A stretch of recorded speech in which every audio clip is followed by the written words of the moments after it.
Hello everyone, Namaste. This is my first mini vlog र अहिले म मेट्रो स्टेसनमा छु। मेट्रो कुर्दैछु। मेट्रो आउनलाई अझै लगभग 2 मिनेट 40 सेकेन्ड जति छ। यतिकैमा मेट्रो पनि आइपुग्यो भन्दै मेट्रो खासै प्याक पनि नरहेछ।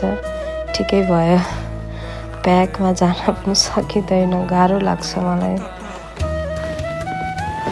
अहिले म मेट्रो पनि चढिसकेँ। मेट्रो चढेर पनि झर्ने बेला आइसक्यो मेरो साँच्ची। चढेँ होइन, झरेँ म अब। मेट्रोबाट झरेर चाहिँ म अहिले जाँदैछु आफ्नो हस्बेन्डको कामतिर।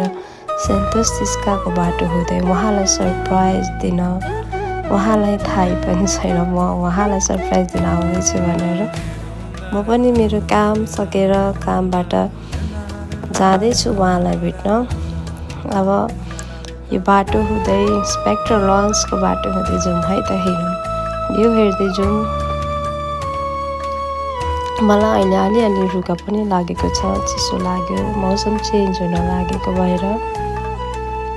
अनि कस्तो राम्रो लाग्छ मलाई यो, कस्तो हाँगा पातहरू बिना पनि कस्तो एकदम किन कस्तो राम्रो देखिन्छ।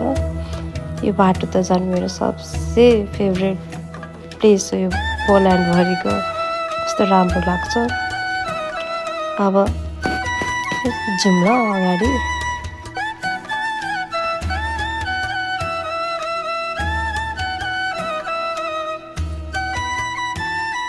लाइटहरूको झिलिमिली लाइटहरूले कस्तो राम्रो देखिँदैछ बाटो।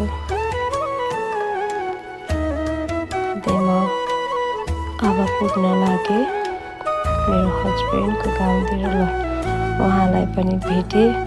उहाँ चाहिँ आफ्नो काम सकाएर बसिसक्नु भएको थियो। उहाँले आफ्नो इन्गेजमेन्टको रिङ चाहिँ छोड्नु हुँदैन है घर जाने बेलामा।